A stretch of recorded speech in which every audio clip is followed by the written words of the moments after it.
Welcome on into 19 on the Clock, your Tri-State High School and College Sports podcast. I'm your host, Brad Pushkar. Joining me, as always, is my co-host, Jackson McCarty. And Jackson, how are you doing this fine week? Just splendid, Brad. How about you? Lovely. We're recording a little bit earlier than normal, just because of some scheduling stuff this week. But the good news is that there's still plenty going on, and as this comes out, we'll have scores for a lot of these games on your side that we're going to be talking about. Yes, I believe every game that we'll talk about today, you will get an actual final, but you'll still be able to obviously use the notes if your school is going to continue to play them, or if they are your school, still get to see a little bit of love on them before they get eliminated or what have you. Exactly. And before we get to all that, we're gonna it's Tuesday, so the NCAA Division I Baseball Championship bracket has been set, was announced on Monday. We've got some local teams playing in it, but we also I wanted to take a second kind of look at where it stands in a wider picture. Now, Jackson, I'm sure this will not surprise you, but the SEC is the most represented conference in the baseball tournament this year. Is it football season already? Listen, they're a baseball conference. It just means more. Okay, They're an everything conference right now. Because didn't they also have the most representation in the basketball tournament? Yeah, that might have been true. That's a very good point. I want to think that there was 9 in that, and then there was 3. Yeah, because Ole Miss, Bama, and SCAR all got cut off for football, and then there's pretty much everybody but for baseball. Ohio State, Oregon, and Indiana. True. So the Big Ten is still true. Very much. Hey, listen.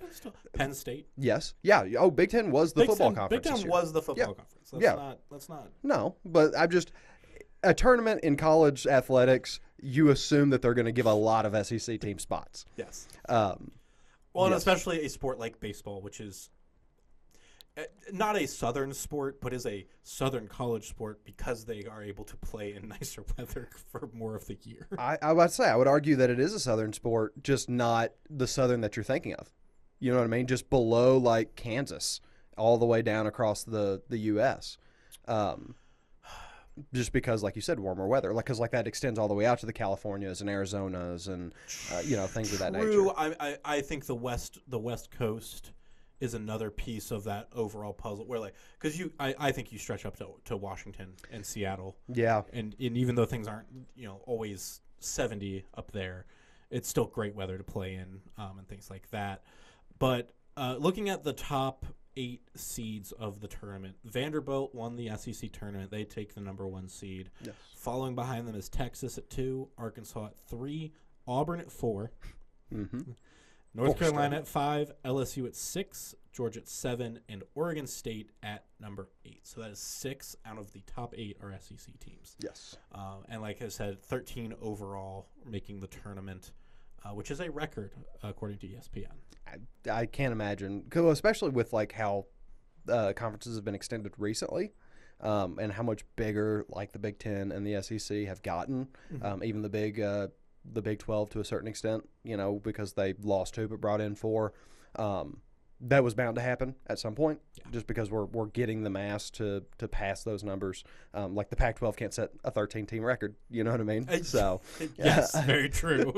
So it's not necessarily a shock, I don't guess, but it is very cool to see basically what will be the entire conference going, and there's a real decent chance that it doesn't end up being an SEC team winning it anyways. Yeah, and I will say the other thing with we mentioned Texas in that list is even if you take out the teams that went to the SEC, it only takes a couple away. It's Oklahoma, it's Texas, and things like that, and that's still 11 teams, right?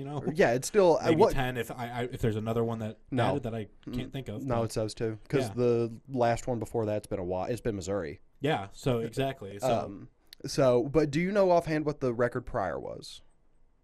If not, that's fine. No, I do not.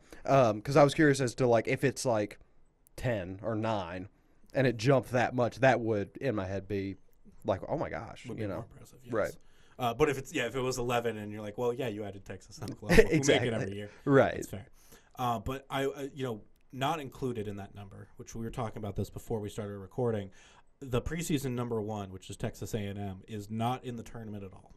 Okay, yeah. Which that gives me kind of that basketball vibes, where there is a team that everybody's yeah, they're going to be number 1 or even a top 4 team sometimes, and somewhere things fizzle out. You know, it's not that I'm saying like there's a specific team that always does this, Right. but you get into that preseason and everybody's like, this is the team that's gonna run the show this year. I feel like it happens more often in football where you're like, oh, it's probably Ohio State, Georgia, Alabama. A&M got a lot of that love. The second to last year, Jimbo. I think the only thing with that though is that like that A&M squad, everybody's like, well, it's well recruited. There's money behind it. Right. The transfers that came in, and then they lose. I think like the first couple games, and you're like, oh, well, now they're out. Do you remember offhand? Because I remember us talking a lot about it, where UNC was in basketball at the start of the year. Because I thought that they were getting a lot of love and then just barely made the tournament. That one that might also just be me assuming that Chapel Hill got a lot of love. You know what I mean? Yes, and I don't think that they were highly listed at the time. I'm going to see if I can pull up the preseason real quick. I should be able to. Okay. Or I can at least pull up week 1. Sorry, I know I'm hitting you with a lot of random side quests today already. And we're no, 5 actually, minutes North in. Carolina was number 9. Okay. In the AP poll, which kind of lines up to me with that like A&M sense. And actually, you know what? You know who was number 1? Kansas. There you go.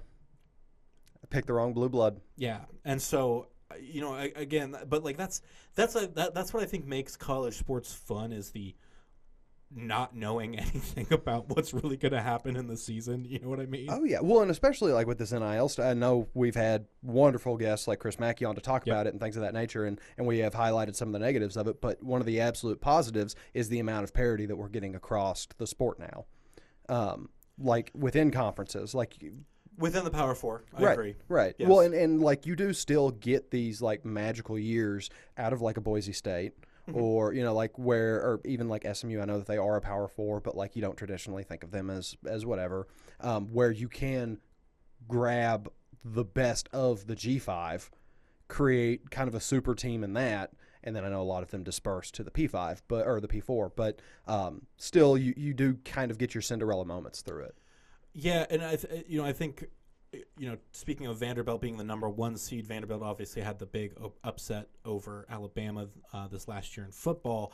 And, part of that I think comes down to there's Diego Pavia, who is very beloved, had spent time at JUCO. Yes. And, the loosening of transfer rules, I think, has allowed teams to build better when you don't necessarily perfectly recruit. If that makes sense. Yeah. And I think that's where things are falling now is that you have recruiting powers and you have transfer powers. And those, I think the transfer powers are the things that's going to fluctuate more and more, whereas your recruiting teams are going to be stuck in stone. Like Ohio State is going to be a recruiting team. Yes. Michigan is going to be a recruiting team. Alabama is probably still going to be a recruiting team. The weirdness with that comes with DeBoer taking over from Saban and things like that, but especially teams that have a set in stone head coach or feel like the end goal for a head coach, I think are going to be able to still work on that in the long term. And that applies to football, that applies to basketball, it applies to baseball, things like that. Yeah, absolutely.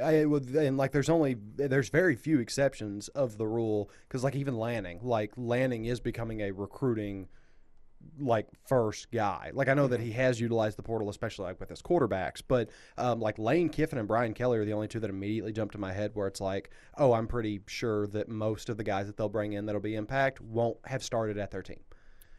Because Lane is addicted to the portal. Yes, and on the reverse side of that, Clemson is going to be a recruiting just because of that's the way that Dabo wants to do it. He got his first portal guy last year. Yeah. And we've had in the portal for 3 or 4 of them now. And I know that he was very resistant to it throughout, and it has constantly said like he doesn't want to build a team, but like is kind of making that shift where he goes, well, if I need a defensive lineman and there's a really good defensive lineman, why would I give up that guy? Right. And I think that's beneficial, and again, I think that still helps the players, it helps the teams in the long run. To find a match, but it's also a little bit of, I think teams are figuring out how to scheme around what you're working with, where you mentioned the bringing up from G5 teams. If you know that a G5 team plays a similar playbook to you, you can pull that player in and make them mesh a lot better in football and baseball, and even in basketball. When you see a point guard that fits the point guard vibe that you're looking for, you just go, oh hey, you want 3 more years with us? Come on in. Yeah, absolutely. I don't know how we got here. Yeah, and so that's why I'll bring it back around. Yeah, we don't need a segue. We'll hard cut because I think that's my fault and I apologize. No, but so we were talking about the bracket and going back to it now. A&M was preseason number 1, is not in it anymore, and the defending champion was Tennessee. They are number 14 team overall, which brings us to our local teams because Tennessee is hosting the Knoxville Regional. And both of our local groups that are heading down there are going to be in that regional, and that is the UC Bearcats and that is the Miami Redhawks. Yes. So just looking at the group, we've talked about those teams the last couple of weeks as they're playing in the Big 12 tournament. Miami went on to win the MAC tournament over the weekend. I keep looking at Oxford, and I'm like, that's not the right Oxford. It was Oxford Regional. I was like, no, Oxford, Mississippi. So Cincinnati is going to be playing Wake Forest on Friday at 1 p.m. Miami gets the honors of taking on Tennessee in the second game at 6 p.m. Double elimination tournament again. As we've known, you could see Cincinnati playing Miami in the second round on Saturday as the losers bracket continues on. Could also see Cincinnati taking on Tennessee in the winner's side and Miami taking on Wake Forest. The one thing that I really liked was Reagan Holgate was at the UC selection announcements, and she ended up talking to the coach who kind of shared a little bit about their thought process going into it. So I'm going to play that clip real quick for us. Got to enjoy it. I mean, this should be fun. Like, everybody wants to win. We know you lose 2 and your season's over. There's no question about it. So we want to go play well. We want to win. I'm not selling short that we're not just there for a participation trophy, but the participation side of it ought to be fun. If you go there and you're miserable just worrying about winning, then why'd we put all this time in? So, take care of our bodies, take care of our minds, get good scouting reports together, enjoy the heck out of it. But that's really what we teach and do all year, right? And so just be the same team. If we can do that, pretty good chance we have some good results. And so so I really liked the way that he talked about that, where it's as much as every team wants to go in and win, and that is absolutely what they should be thinking about. This is a once in a lifetime experience for these guys. Absolutely. It's like we talked about where baseball especially is a weird sport in terms of like track. Not all these guys are going to go play in the MLB. No. Not all these guys are going to go play in the minors. Very few of them. Very few of them will probably go on. College is a lot of times sometimes a stepping stone. It's sometimes just I know I'm going to end my career there.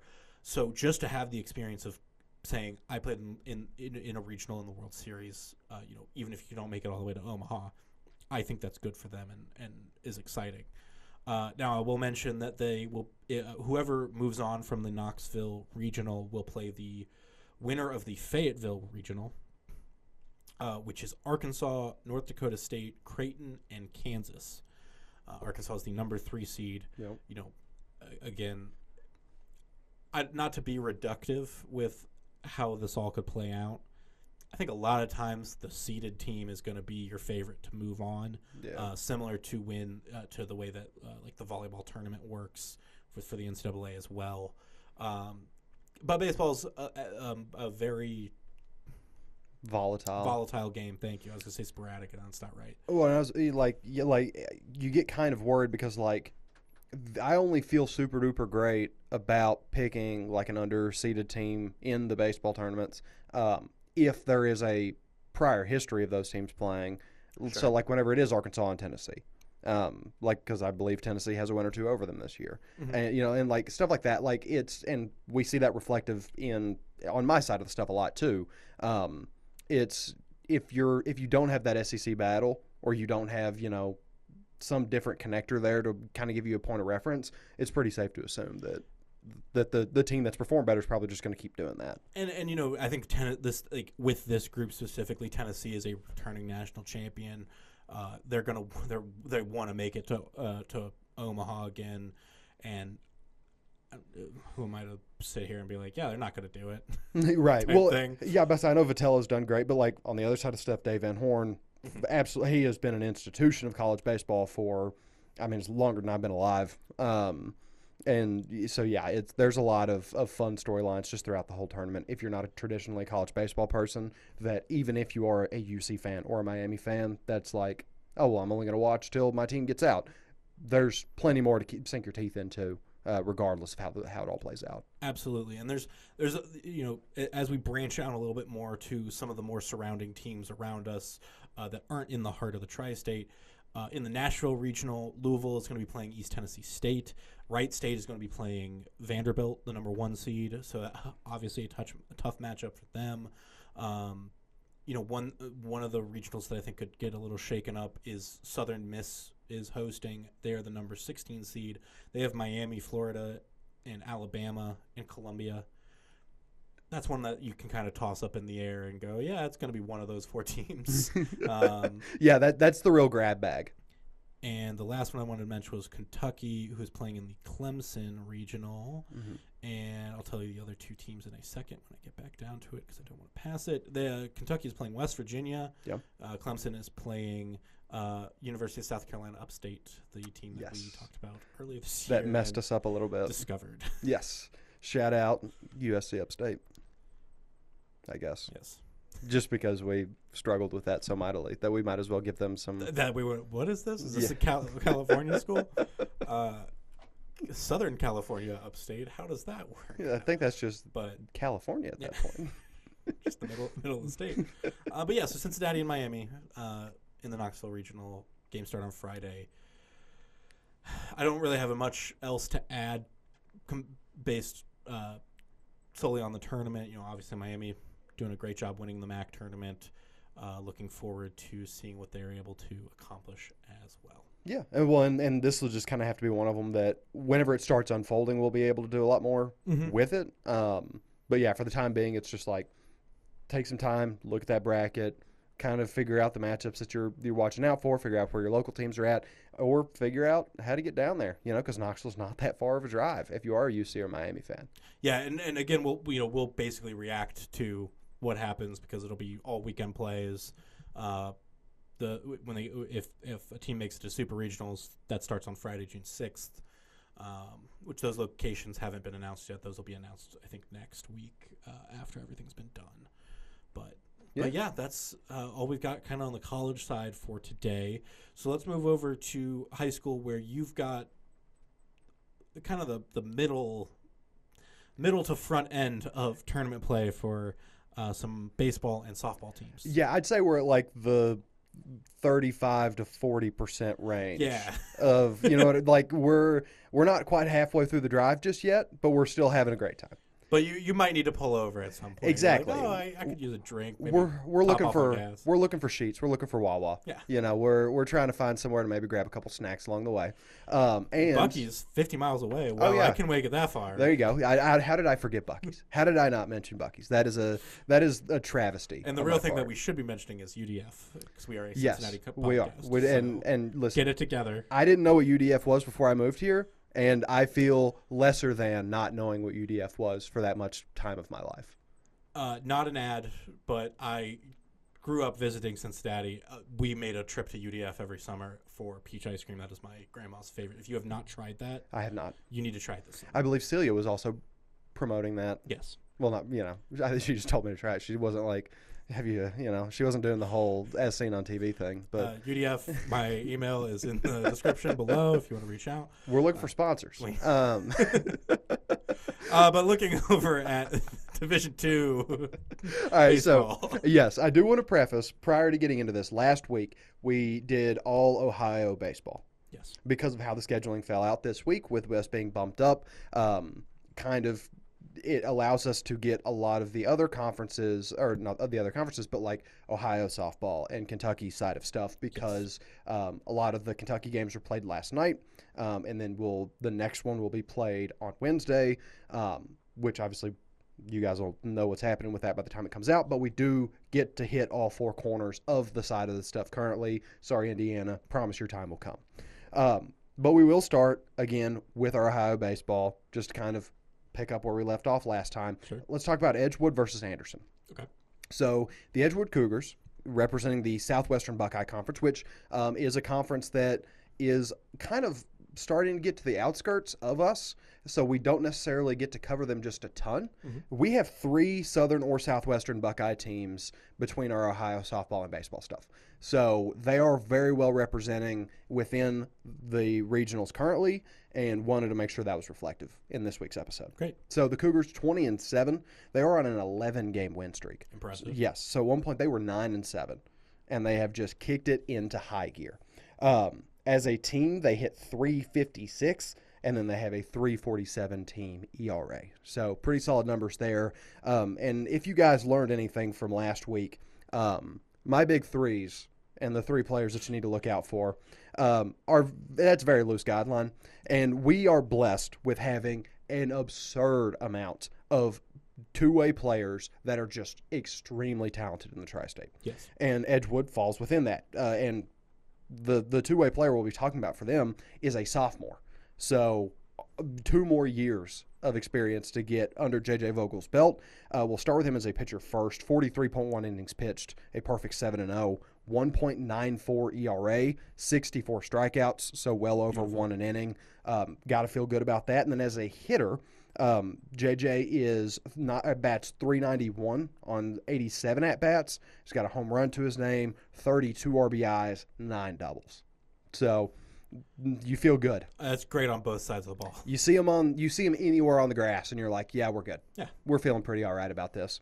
And then to complete it, we kind of go back and forth on if we want to focus on the pitching or the hitting or whatever. I did lean pitching for them because I think Carson Downey is also just an absurdly talented pitcher that needed to get his mention. The junior has 36 innings pitched this year. He is 4-2, but is a .97 ERA with 62 strikeouts as well, which is not that shy of being 2 an inning. 10 short of 2 an inning. Right. And so when you spread that out, it's like he's probably at like 1.8 if I'm doing the mental math right there. Yeah, that's very good. Yeah. That's very good numbers. Yeah, dude punches people out constantly. So, it doesn't matter if you get JJ or Carson on the mound there. Obviously, both are typically starters. You're gonna feel some problems there. Sure. And then we'll bring it to the ECC because we've got the Anderson Raptors still running strong here. They are 16-11, 5-2 in their last 7, 320 team batting average, 333 team ERA.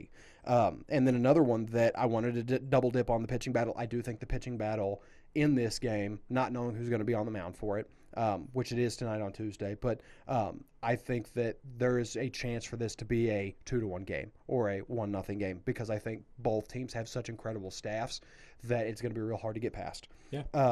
Starting with Connor Feature, I'm going to go with Fecher. He's a senior, 34.2 innings pitched. He is 1-3, but we know that the record isn't really a pitching stat. It's just about what the other side's getting for you. Yes. 2.22 ERA, 41 strikeouts, so over that 1 an inning mark.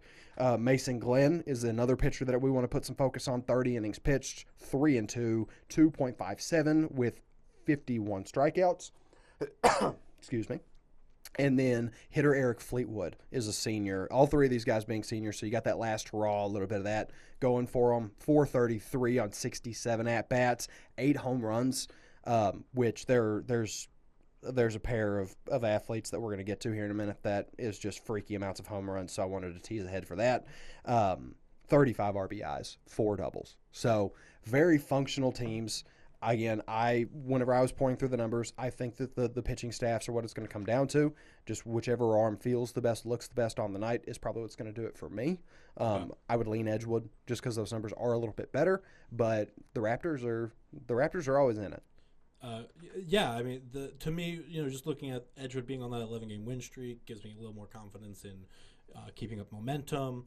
But when I look at this, I go, oh yeah, this is going to be a low scoring game that is going to come down to one crazy hit that gets runners in, and then they hold on to it for the rest of the next 3 innings or whatever. Right, and that particular storyline, if you will, does kind of lend me to Anderson because that one crazy hit, Fleetwood having 8 home runs. Yeah, that right there, like that is your crazy hit potential. So you got a lot to watch out for, and I am really excited about this matchup as a whole.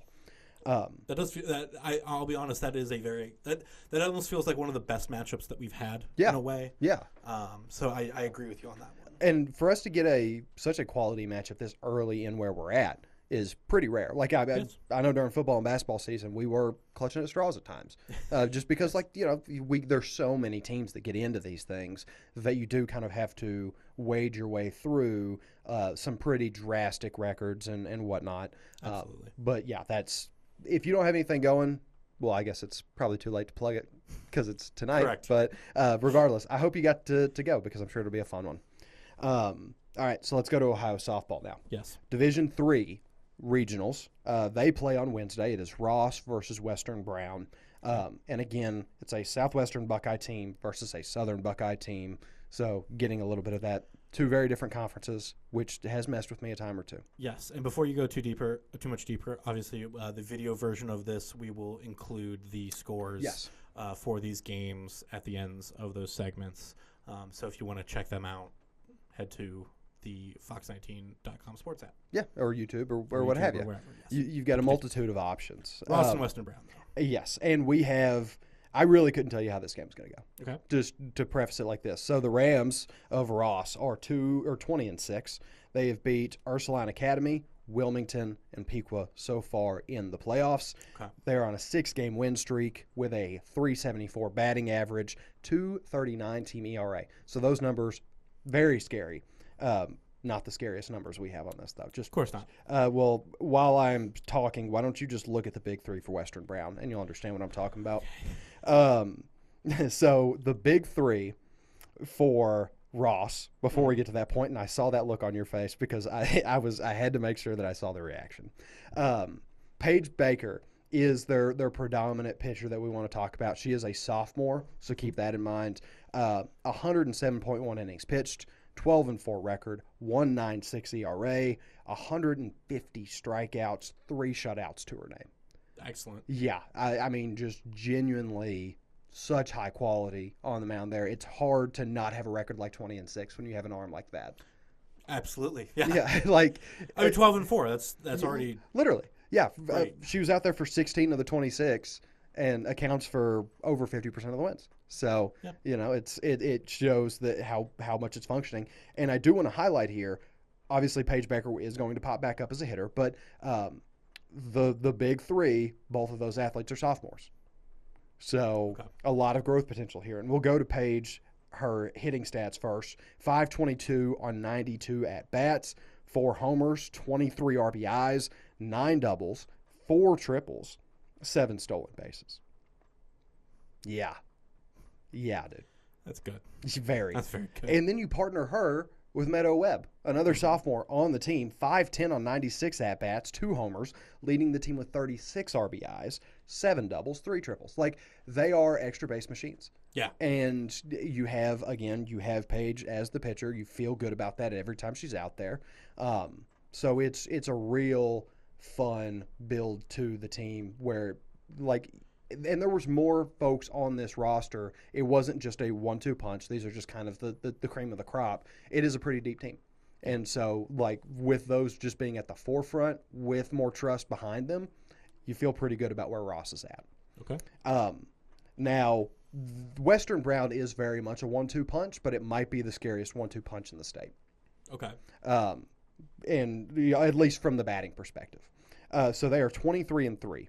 Only a 4-game win streak because they lost to Harrison 8-6 on May 9th. So right before we got into playoff time. They have beat Withrow, Mercy McCauley, and Franklin in the postseason. .379 team batting average, .182 team ERA. And then Brad, why don't you tell me how many home runs they have as a team? as your note says, they absolutely match. Yep. 41 team homers. Yes. According to the conference website. Yes, and I had to put that because 41 homers. Like we've spent a lot of time on this podcast being like, oh, they've got 12 as a team. That's really impressive. 41. They got 20. You know. But like 41 is like just crazy. That's kind of nuts. And here's why. Okay. Because there are two athletes that are genuinely horrifying to read the stats for. Yeah, J.C. Barnes. We'll start on the hitting side. She is a junior. 506 on 89 ABs, 12 homers, 45 RBIs, 15 doubles. So 89 at-bats, 27 of them have been doubles or home runs. Oh, gosh. Okay. Yeah. So, like, if you had 27 hits. Third. Yeah, if you had 27 hits in 85 at-bats, I would be like, oh, that's a really good player. Like, that's impressive. That's just the home runs and doubles. Absolute freak of nature. It's this thing where you look at that average of basically 500, apply it to the math, and you're like, oh, half the time she's getting double. Yeah. More than one base. Right. Essentially. Yeah, like of the at 506, it would be at least it'd be like 270. Yeah. Of if you removed her singles. Yeah. Yeah. Oh man, that's crazy. So shout out J.C. Barnes, and then we're not even done because of course not. Yeah, Why would we be? Because Sophie Jameson batting 306 on 85 at bats, also 12 homers, 39 RBIs, 3 triples. So, like, again, that's 15 of the 85 ABs. Like, it's just, it's a horrifying thing to have to face. Like, I would try to, if I wasn't a team as high quality as Ross, I'd be like, that's fine. We don't have to play. Put four players in the outfield. Or set your freshmen up and just be like, here's your PT. Have fun. Like go run the pad, see what it's like. And then you factor all that in with Charlie Helton, who is like their primary pitcher. She's a sophomore. 129.2 innings pitched, 19-3, 1.03 ERA, 189 strikeouts, and 6 shutouts. What are you supposed to do? Hope the bat hits the ball. Like, it's just hope you get lucky when you swing. We have had some genuinely fictional groupings like throughout the preview season and all that good stuff. This is the most horrifying one we've had to date. So let me present this to you. Does this feel like the opposite of the game that we talked about before, where this is going to be a hitting clinic? Yeah. Oh, which is crazy because like having pitchers like Paige Baker on 196 and Charlie Helton on 103. Like, it shouldn't be that way. But both of these lineups are so talented that unless the weather messes with them or, like something weird happens, it has no right to be any less than like 6'5". Yeah. And I'm selfishly, I am kind of hoping for that because that would be fireworks.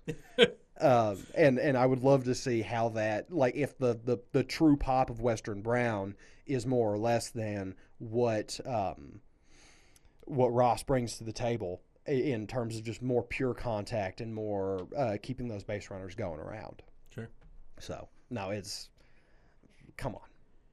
Like that is the final word that I want to say on this. Come on. I love every crazy number that you bring to this podcast each week. So it is my favorite part of my job. Yes. Is sitting at my home at 9 at night, the night before we're doing podcasts, to make sure all my numbers are good and being like, you're telling me that these two athletes have 24 home runs between them in like 30 games of 41 home runs in a team. Yeah. Like, well, and because like, okay, math is weird, right? And we know this. But like the next highest home run total on the team was 7. Okay. And so I was like 24-7. That is 31. But at first I looked at that 41 total and I was like, but that's only 24 between these two. Nobody else is that high. But like there's so many athletes with 1 or 2 or 3 on there that it gets them there. Yes. So yeah, like it is. I don't know what bats they use or who their hitting coach is, but the hitting coach needs a promotion. Because congratulations, to that head coach. Yeah, there you go. If you need a reference, text me. I'll give you my number. Well, DM me, I guess. You can't text me without my number. There you go. Look at that. All right, let's move over to Kentucky now. Because we have, it's been a couple weeks since we talked about Kentucky baseball or softball. And I think you're seeing a weird thing in my note that I forgot to delete because Connor played Newcalf last night, and I put Beechwood versus winner of Connor because it was Connor and Beechwood. But, yes, so we have Beechwood and Connor. We'll start with the Tigers, 23-10-1.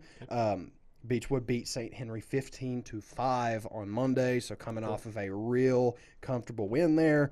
293 team batting average, 260 team ERA, and I know running right off of what we had, it feels a little underwhelming, but it is not. 10 home runs as a team through 34 games.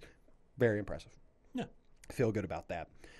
Their big three that we'll homer down on here is Chase Flaherty, the pitcher. He is a senior, 54.2 innings pitched, 9-1, 2.05 ERA, 77 strikeouts. And then Flaherty as a hitter is also just very impressive, 384 on 86 at-bats, 1 home run, 24 RBIs, 6 doubles, 7 stolen. And now, Brad, get ready because you know what's coming here. Tyler Fryman is the last man we want to talk about. 444 on 108 at-bats, 4 homers, 33 RBIs, 17 doubles, 3 triples, and give me that last number. 34 stolen bases. 34 on 35 attempts. Hey. Yeah. They got him once. You miss 100% of the bases you don't steal. And this is not a Dion Waiters situation. Yeah. You know what I mean? He feels pretty good every time he's going for it for good reason. Did I mention he was a sophomore? Did I say that? I don't think you did. But okay, well, let's reiterate it in case. Important to add on there, yeah. Yeah, because he's liable to have 80 of these things by the time he's graduating. Like in a season, not all told. He's going to be well over the 100 mark. I was going to say. Yeah, he's going to be comfortably over the 100 mark by the time he retires or graduates. Retires from high school. Yeah, that's how I'm going to start phrasing it. The high school 401k kicks in and it's good to go.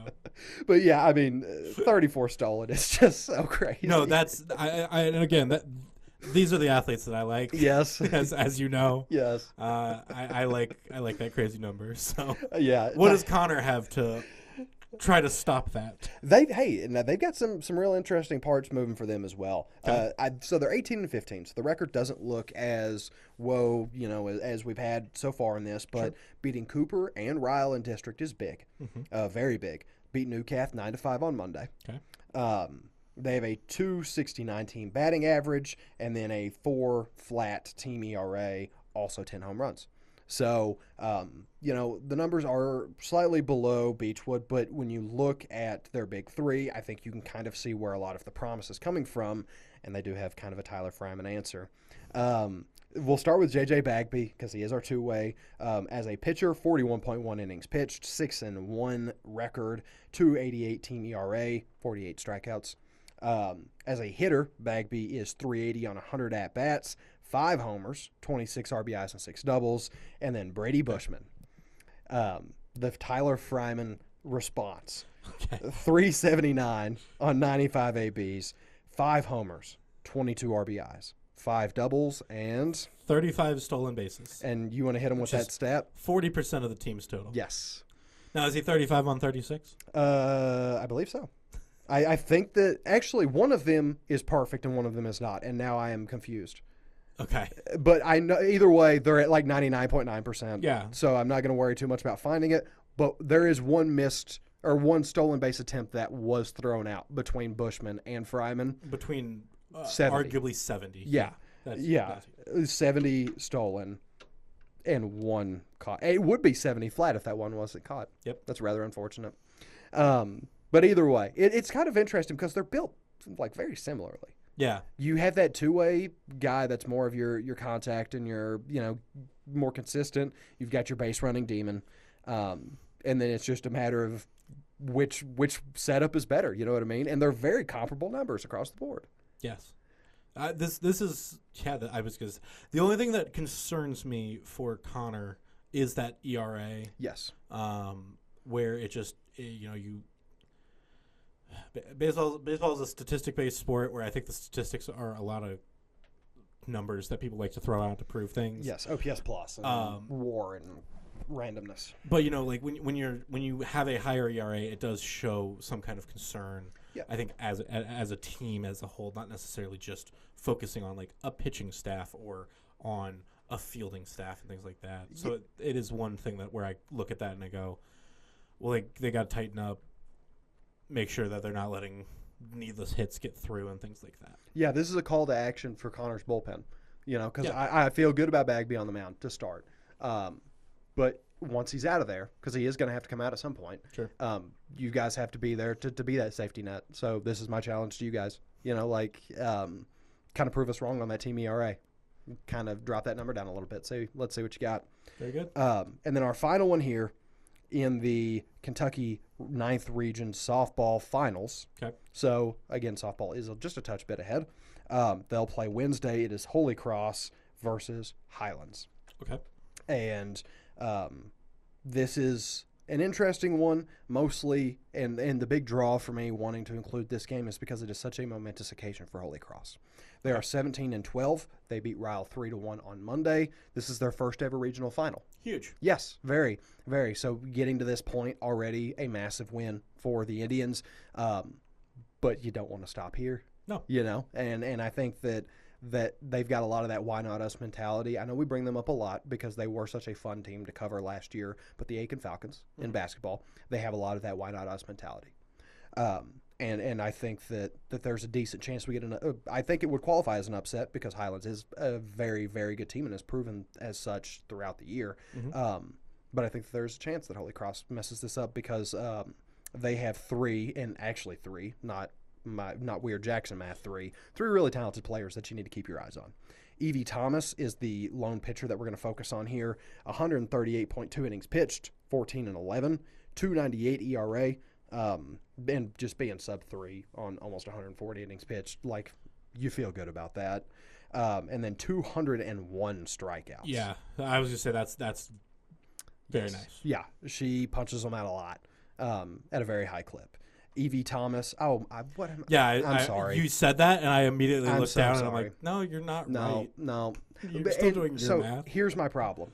I forgot that we have already had the one team that did not have the two-way because I remember coming into this being like they're 7-8 and we hit this point and I very quickly glossed over and read the wrong name and was like, oh, this is the one, and it's just not. So Evie Thomas, sorry for the slight disrespect there, but I'm going to pay it back to you by talking about your hitting now. 427 batting average on 75 ABs, 23 RBIs, 5 doubles, 2 triples. Very respectable. Get it done. And then Madison Erlage, freshman. Freshman. 372 on 86 at-bats. 1 homer, 17 RBIs, 11 doubles, a triple. What more can you ask for? Literally. The second highest contributing batter on this roster. 3 more years of eligibility. Yep. Horrifying. Not necessarily a team, like I know Evie is about to graduate and more people will have to move in. Holy Cross is going to be very well set up for the future. And this first ever regional final kind of being the start of that is like a super exciting thing for me. And like I'm going to have a mental note of like make sure that we're paying attention to Holy Cross when we get to this season next year. Because like I said, I am probably going to lean Highlands, and we're about to talk about the numbers, and we have talked about Highlands before in this year. But Holy Cross needed their flowers for the accomplishment. Yeah. Think that, hey, they very well still could win this game. And it's just the start of it. So let's get to the Bluebirds now. They beat Notre Dame Academy 2-1 on Monday. Very low scoring affair. 29-6, 405 team batting average.